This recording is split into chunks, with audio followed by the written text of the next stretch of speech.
एक तहसीलदार भी साहब कहलाता है।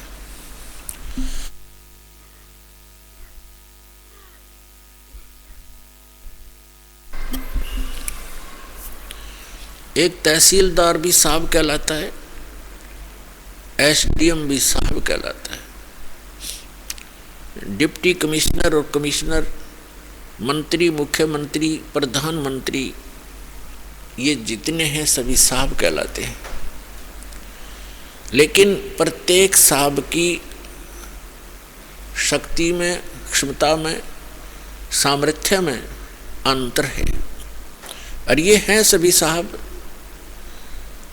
स्वामी हैं, मालिक हैं। तहसीलदार एक तहसील का स्वामी है, राम है, साहब है। एसडीएम एक डिवीज़न का, अपने क्षेत्र का, अपना जो जॉब है उसका। और डिप्टी कमिश्नर एक ज़िले के अंदर साहब है, कंट्रोलर है। कमिश्नर 4-5 डिस्ट्रिक्ट्स के ऊपर होता है। और मंत्री एक स्टेट का, राज्य का, एक विभाग का होता है, स्वामी, साहब, मालिक। और मुख्यमंत्री उन सभी मंत्रियों के ऊपर भी साहब होता है, वो केवल एक राज्य का, एक टुकड़े का होता है। और प्रधानमंत्री बहुत से मुख्यमंत्रियों के ऊपर साहब होते हैं। इसी प्रकार पूरी व्यवस्था भगवान की भी आपने समझनी चाहिए, ऐसे समझनी होगी। जैसे अन्य भी देव हैं, जैसे वरुण देव है जल का देवता, जैसे कोई सिंचाई मिनिस्टर है, सिंचाई मंत्री, इरिगेशन मिनिस्टर, तो वो सिंचाई मंत्री एक मनुष्य होता है। उसको नहर महकमे का मंत्री भी कहते हैं, नहर मंत्री। तो ऐसे नहर मंत्री नहीं है, वो मनुष्य मंत्री है, जिसके अंतर्गत सभी सिंचाई स्रोत आते हैं, वो उनका कंट्रोलर होता है। इसी प्रकार जैसे विद्युत मंत्री होता है, बिजली मंत्री, तो वो बिजली नहीं होता, वो मनुष्य होता है। ऐसे ही हमारे देव हैं, जैसे कुबेर देवता है, कुबेर ये वित्त मंत्री है। और जंगल के देवता हैं, जितने भी फॉरेस्ट हैं उसके अंतर्गत आते हैं। ऐसे ही जितने ये पृथ्वी हैं, जैसे ऊपर के लोकों में ग्रह हैं, इनका भी, इनकी कंट्रोलर एक देवी पृथ्वी देवी है। वो पृथ्वी मिट्टी नहीं है, वो एक देवी है, नर आकार की है। ऐसे ही सूर्य देव है। ये सूर्य जो आग का गोला, ये देव नहीं है, वो सूर्य एक देवता है, नर आकार है, जिसके अंतर्गत सभी प्रकाश स्रोत आते हैं। ऐसे एक बहुत घने सूर्य हैं, चंद्रमा है, प्रकाश स्रोत हैं, वो उसके अंतर्गत आते हैं। तो भूल से इस सूर्य को देवता मानकर हम इसी पर अपना केंद्र कर लेते हैं ध्यान कि ये भगवान है, देवता है। और इन सभी देवों के 3 मुख्य देव हैं। वो एक श्री ब्रह्मा जी, दूसरे श्री विष्णु जी और तीसरे श्री शिव शंकर जी। ये 3 लोकों में एक विभागीय मंत्री है,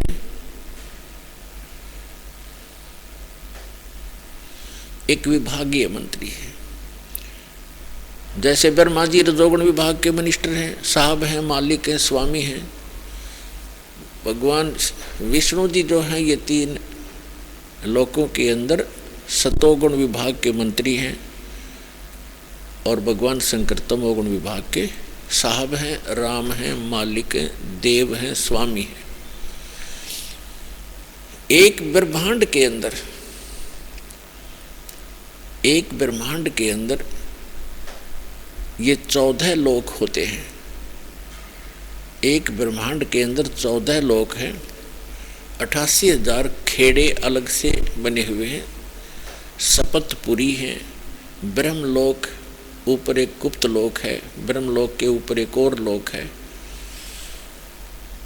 तो ये लोक एक ब्रह्मांड के अंदर, यह सूर्य, चंद्रमा, पृथ्वी, स्वर्ग, पाताल, तल, अतल, वितल, और श्री ब्रह्मा, श्री विष्णु, श्री शिव जी के लोक, इंद्र का लोक, धर्मराज का, न्यायाधीश का लोक, और ऊपर ब्रह्मलोक, दुर्गा जी का लोक, ये कुल मिलाकर गोलोक आदि ये 14 लोक होते हैं। सूर्य है, चंद्रमा है, तो एक ब्रह्मांड के अंदर ये इतनी ही सामग्री होती है। ऐसे ऐसे 21 ब्रह्मांड हैं, उसका स्वामी है ब्रह्म सरपुरुष। श्रीमद् भगवद गीता अध्याय नंबर 15 के श्लोक नंबर 16 और 17 में 3 पुरुष हैं, प्रभु हैं, स्वामी हैं। अब ब्रह्मा विष्णु महेश की तो स्थिति से अपरिचित हो गए हो, अन्य देवों की स्थिति से भी परिचित हो गए हो कि ये कितने साहब हैं, कितने स्वामी हैं, कितने मालिक हैं। और इनका पिता जो है ये 21 ब्रह्मांड का साहब है, ब्रह्मा विष्णु महेश का पिता, यानी 21 ब्रह्मांड में जितने प्राणी हैं ये इसी की संतान हैं। देवता इसी से उत्पन्न हुए, आगे इन देवों से देव हुए, उन आगे संतान हुई, ऐसे। तो 21 एक ब्रह्मांड की मैं आपको व्यवस्था बता दी, और 21 ब्रह्मांड हैं इस सरपुरुष के। श्रीमद् भगवद गीता अध्याय नंबर 15 के श्लोक नंबर 16 में 2 पुरुष हैं, सरपुरुष और अक्षर पुरुष। और 17 में है तीसरा अन्य है जो इनसे अलग है, वो परम अक्षर पुरुष है, उसे परम अक्षर ब्रह्म भी कहते हैं। सरपुरुष कहो या सरब्रह्म कहो, और इसको सीधा ब्रह्म भी कहते हैं। ब्रह्म की परिभाषा आपको बताएं, ब्रह्म क्यों कहते हैं इसको। लेकिन ब्रह्म का अर्थ तो साब ही होता है, भगवान होता है, परमात्मा होता है। लेकिन अब जैसे किसी भी विभाग में आप देख लीजिए या कोई भी व्यवस्था देखें, जैसे बकरे पालता है कसाई, उनका साहब है, मालिक है। लेकिन वो किस टाइप का साहब है तो उनका मालिक स्वामी है, उसके अंतर्गत हैं, उनका जो चाहे सो वो कर सकता है। लेकिन वो साहब होते हुए भी उसका नेचर कैसा है, उसकी ड्यूटी कैसी है, उसका कर्तव्य क्या है, ये प्रत्येक साहब के कर्तव्य में अंतर है। इसी प्रकार समझो कि ये जो काल है ये उस कसाई जैसा साहब है, और इसके 21 ब्रह्मांड हैं जिसमें हम सबको रोक रखा है। इसका कर्तव्य कैसा है, फिर भी ये साहब है। और ब्रह्मा विष्णु महेश इस ब्रह्म के सरपुरुष के ये 3 मुख्य शक्तियां हैं इसकी, जो इसकी यहाँ व्यवस्था बनाए रखते हैं। जैसे कसाई ने बकरे पाल रखे हों, बकरे बकरियां, उनमें 3 नौकर छोड़ रखे हों। एक उनको बाहर से लाता है मोल और वहाँ छोड़ देता है, दूसरा उनको चरा कर लाता है, सारा दिन उनकी देखभाल करता है, और तीसरा शाम को जितने चाहिए कसाई को निकाल ले जाता है। ऐसी ड्यूटी दे रखी है ब्रह्मा विष्णु महेश को इस काल भगवान ने, क्योंकि इसको श्राप लगा हुआ, इसने गलती कर रखी है। 1 लाख मानव शरीरधारी प्राणियों के ये शरीर से निकले हुए गंध को नित आहार करता है। ऐसे ही ये जैसे ब्रह्मा जी से प्रेरित होकर किसी भी प्राणी इसके रजोगुण प्रभाव से संतानों उत्पत्ति करते हैं, श्री विष्णु जी सतिथि बनाए रखते हैं, और शंकर जी हमें मारकर इस काल कसाई के पास भेज देते हैं। ये व्यवस्था यहाँ की है।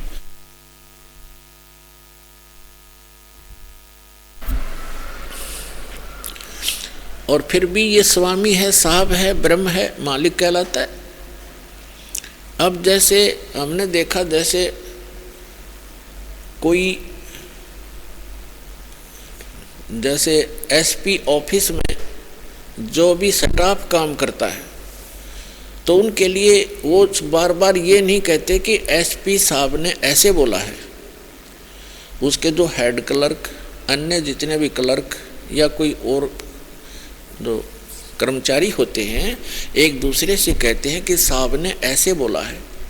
उनके लिए अंडरस्टूड है साहब मतलब एसपी साहब, वो बार बार एसपी साहब नहीं कहते। इसी प्रकार ये ब्रह्म जो है 21 ब्रह्मांड का मालिक है, और ये कैसा मालिक है, इसकी ड्यूटी कर्तव्य क्या है, नेचर क्या, स्वभाव कैसा है, इसके कर्म कैसे हैं, ये आपको बता दी। ये फिर भी साहब है। तो यहाँ के जितने भी ऋषि मुनि थे, इन्होंने ब्रह्म कहना शुरू कर दिया कि ब्रह्म है, साहब है। ये साहब यानी ब्रह्म प्रसिद्ध हो गया। ये ऋषि को पुरुषोत्तम मान लिया, क्योंकि इसका विकल्प नहीं। इसको पुरुषोत्तम कैसे माना? जैसे श्रीमद् भगवद गीता अध्याय नंबर 15 के श्लोक 16, 17 और 18 में ये निर्णायक ज्ञान दिया है कि 3 पुरुष हैं। एक सरपुरुष है जो गीता ज्ञान देता है, ये 21 ब्रह्मांड का स्वामी है, इसको सरब्रह्म भी कहते हैं। और ये ब्रह्म प्रसिद्ध हो गया, इसलिए हो गया कि यहाँ के इसके अंतर्गत जितने भी ऋषि महर्षि देव हुए हैं, ये इनका साहब है। इसलिए सीधा कहते हैं ब्रह्म एक पावर है, वो निराकार है, वो कभी दिखाई नहीं देता।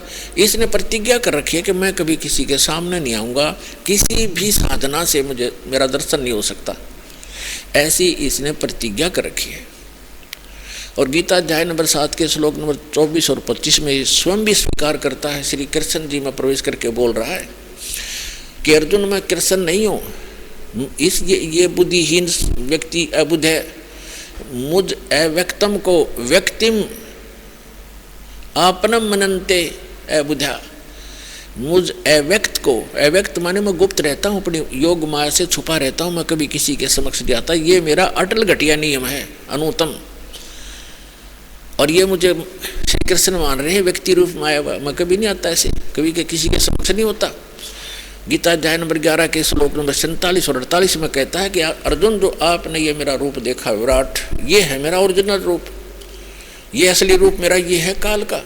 और मेरे इस रूप, मेरे दर्शन इससे पहले ना आप किसी को हुए, आपसे पहले, और ना आज्ञा हो सकते, ना किसी जप से, ना तप से, ना किसी वेदों में वर्णित विधि से, ना किसी क्रिया से। इस मेरे दर्शन नहीं कर सकता, इस रूप के दर्शन नहीं कर सकते। रूप के दर्शन करना मतलब भगवान प्राप्ति। तो वेदों में वर्णित विधि से परमात्मा प्राप्ति नहीं हुई।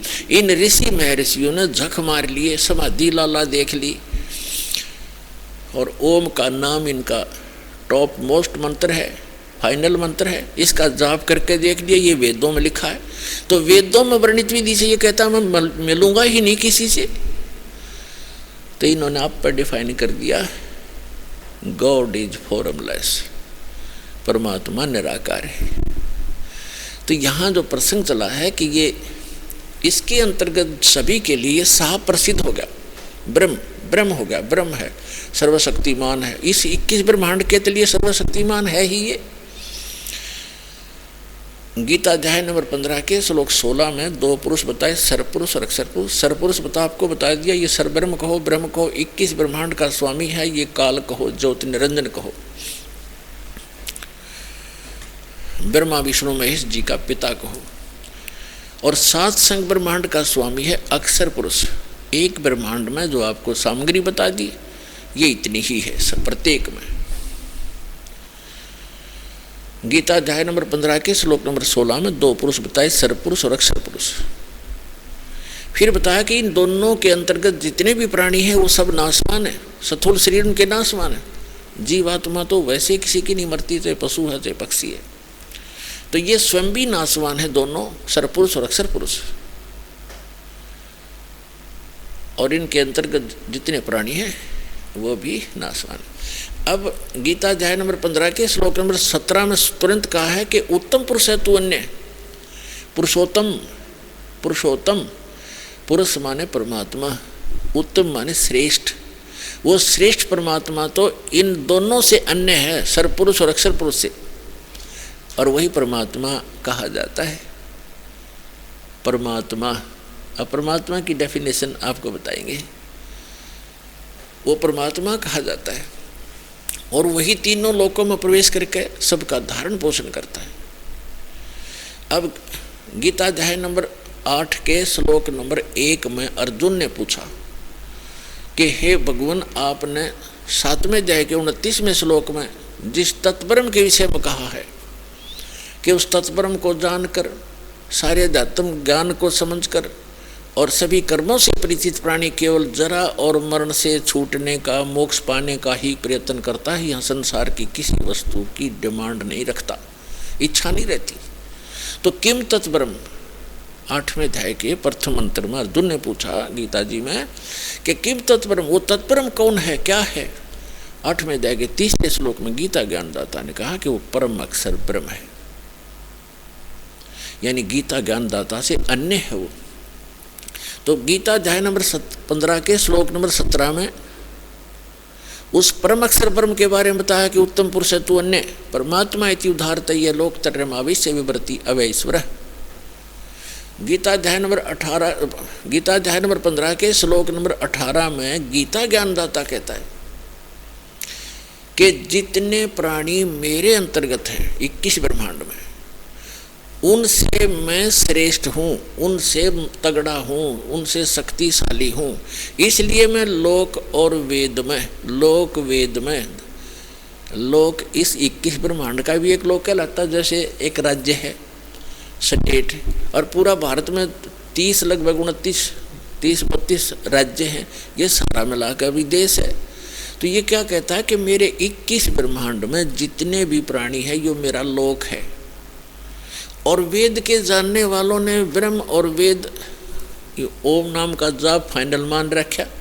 तो ये कहता है कि ये एक दंत कथा है, लोक वेद है। जैसे हम लोक वेद के आधार से ब्रह्मा विष्णु महेश जी को अविनाशी मानते थे, इनके कोई माता पिता नहीं थे, ये थी दंत कथा। लोक वेद जो सत्य नहीं था, यथार्थ ज्ञान के विपरीत था। तो यहाँ ये कहता है लोक वेद के आधार से, दंत कथाओं के आधार से मैं पुरुषोत्तम प्रसिद्ध हूँ, क्योंकि मैं जितने प्राणी मेरे अंतर्गत है इनसे श्रेष्ठ हूँ, इनसे तगड़ा हूँ, मजबूत हूँ, इसलिए मैं पुरुषोत्तम प्रसिद्ध हूँ। लेकिन उसने 15वें अध्याय के 17वें श्लोक में स्पष्ट कर ही दिया है कि उत्तम पुरुष है तू अन्य, उन तीनों दोनों से, सरपुरुष और अक्षर पुरुष से कोई और है श्रेष्ठ परमात्मा। 8वें अध्याय के 3 श्लोक में भी स्पष्ट कर दिया कि वो परम अक्षर ब्रह्म है। और 18वें अध्याय के 62वें श्लोक में गीता ज्ञानदाता स्वयं कह ही रहा कि अर्जुन तू सर्वभाव से उस परमेश्वर की शरण में जा, उसकी कृपा से तू परम शांति को और सनातन परम धाम को प्राप्त होगा। और गीता अध्याय नंबर 2 के श्लोक नंबर 12 में, गीता अध्याय नंबर 4 के श्लोक नंबर 5 और 9 में, गीता अध्याय नंबर 10 के श्लोक नंबर 12 में, गीता अध्याय नंबर 10 के श्लोक नंबर 2 में, 12 में नहीं, अध्याय नंबर 10 के श्लोक नंबर 2 में ये स्वयं का स्वीकार करता है कि अर्जुन तेरे और मेरे बहुत जन्म हो चुके हैं, गीता ज्ञानदाता तू नहीं जानता, मैं जानता हूँ। और मेरी उत्पत्ति को ये देवता लोग भी नहीं जानते, क्योंकि ये ऋषि नहीं जानते, क्योंकि ये मेरे से उत्पन्न हुए। तो 21 ब्रह्मांड में जो भी प्रजा है ये सारी ब्रह्म से ही उत्पन्न हुई है। और दुर्गा और इसके संयोग से फिर आगे नर नारी करके अपने आप परिवार बनते चले गए। तो यहाँ जो प्रसंग चल रहा है कि ये कितना प्रभु है, कितना स्वामी है, ये परिभाषा बता रहे हैं आपको प्रभु की, स्वामी की। तो 21 ब्रह्मांड का स्वामी ये ब्रह्म है। यहाँ जन्म और मृत्यु सदा बनी रहेगी। इसको श्राप लगा हुआ है 1 लाख मानव शरीरधारी प्राणियों का आहार करने का, जिसके लिए इसने व्यवस्था कर रखी है। जन्म और मृत्यु सदा रहेगी इसके लोक में। यहाँ से निकल जाएंगे उस परम पिता परमात्मा के बताए मार्ग अनुसार साधना करके मर्यादा में रहते हुए हम यहाँ से निकल जाएंगे, तो फिर ऐसे स्थान पर चले जाएंगे जहाँ जन्म मृत्यु नहीं होती। यहाँ तो आपने जाना पड़ेगा।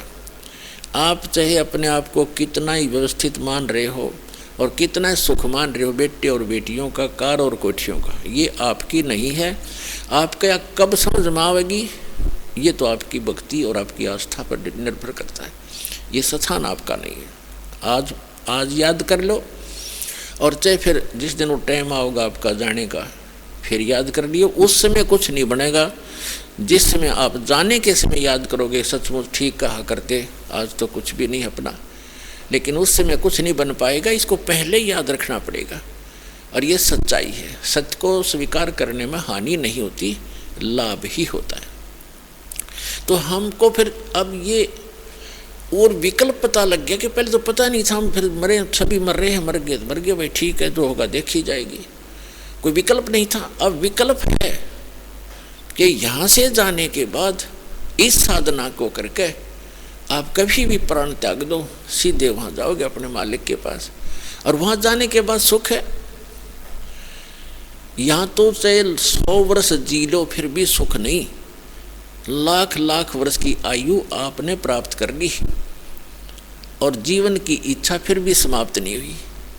आज चाहे किसी के दोनों पैर कटे हैं, आँख भी नहीं है, किसी का हाथ कटा है, कितना ही पीड़ित किसी रोग से है, कोई मृत्यु नहीं चाहता है, कोई वृद्धावस्था नहीं चाहता। और ये दोनों कंपलसरी, कुछ भी हो सकता है यहाँ पर, ना कोई मृत्यु चाहता ना वृद्धावस्था चाहता, और ये सारे के सारे कभी भी किसी को हो सकते।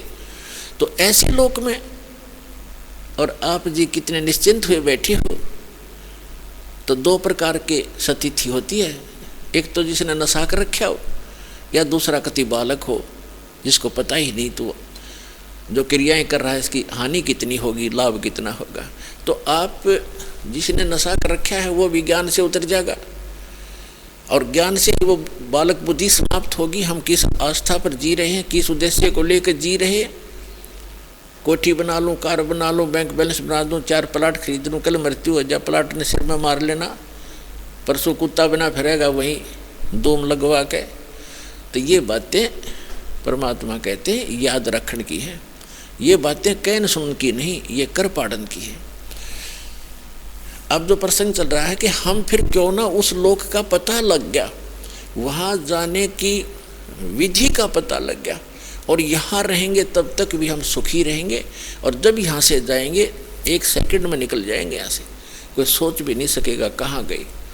अन्यथा सत भक्ति नहीं करते उनको यम के दूत पकड़ कर ले जाते हैं, और कर्मानुसार फिर वो यहीं भटकता रहता है, कभी स्वर्ग कभी नरक, कभी 84 लाख योनियों में।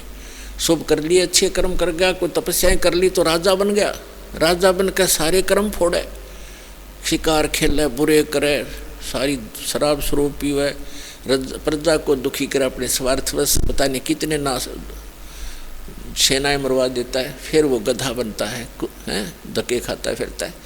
तो इस लोक के कोई भी सुख की आप इच्छा मत रखना, क्योंकि ये सुख नहीं है, झूठा सुख है। तो जो प्रसंग चल रहा है उसी पर आते हैं।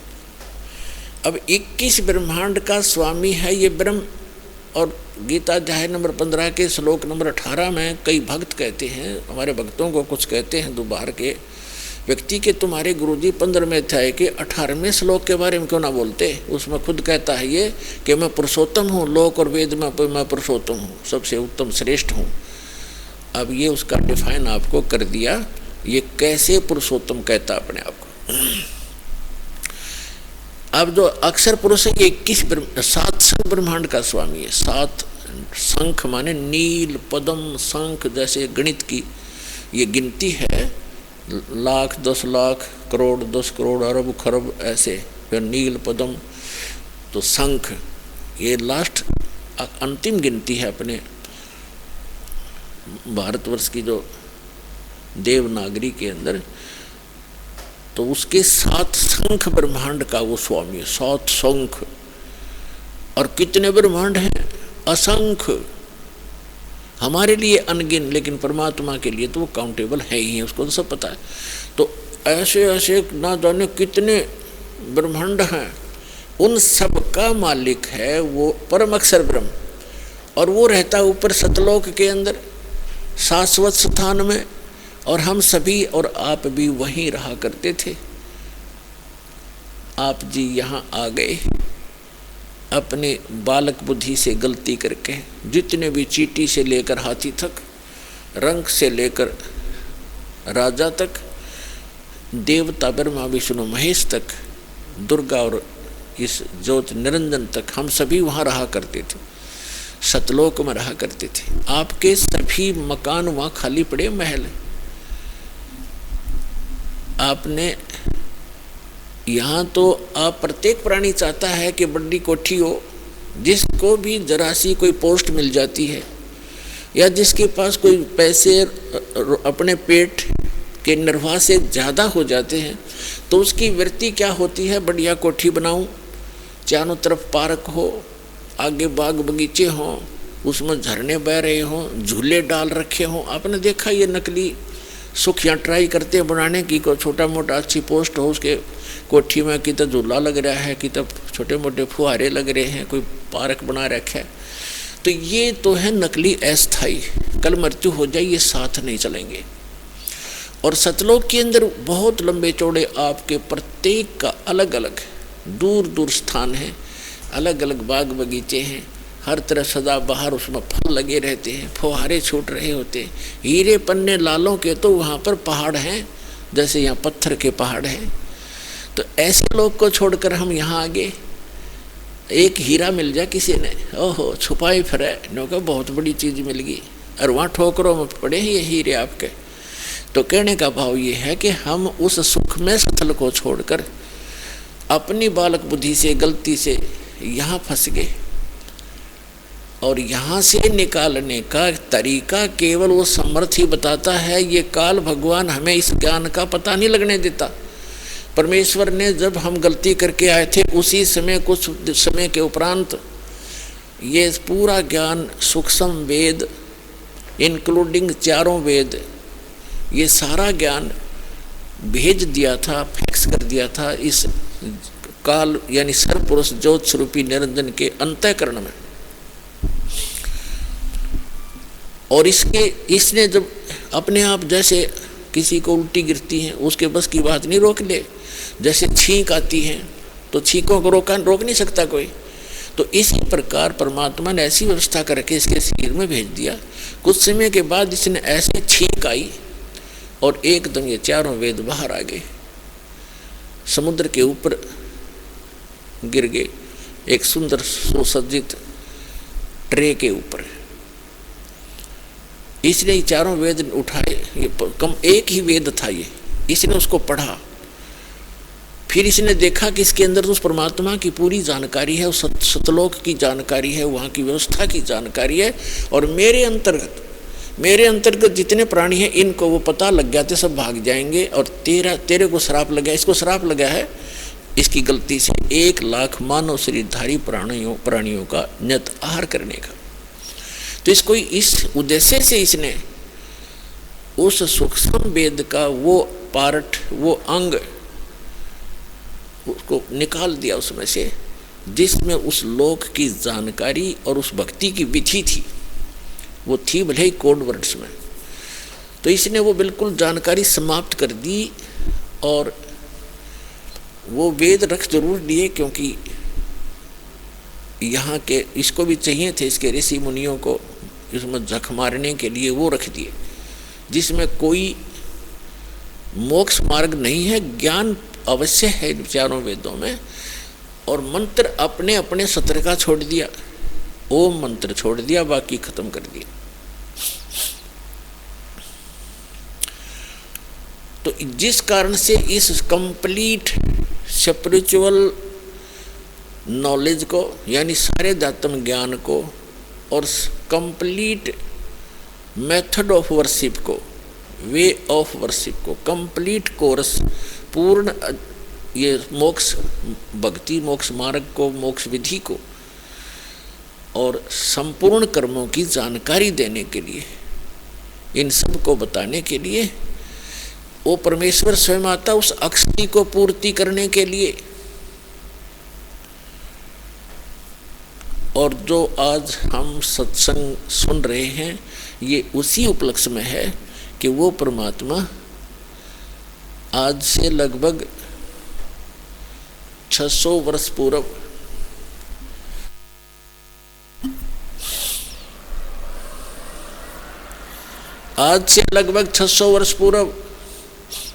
सन 1398 में वो परमात्मा सतलोक से अपने निज स्थान से सुखमय स्थान को छोड़कर अपनी आत्माओं के लिए, आपके लिए भटक रहे हैं भगवान। वहाँ से चलकर यहाँ भारतवर्ष की काशी शहर में, भारतवर्ष की नगरी काशी में एक लहर तारा नामक तालाब के अंदर एक कमल के फूल के ऊपर आकर विराजमान हो गए सतलोक से चलकर। और फिर वहाँ से एक नीरू नीमा नाम के जो निसंतान थे पति पत्नी, वो उठा ले गए। परमात्मा की परवरिश की लीला उन्हीं के माध्यम से हुई।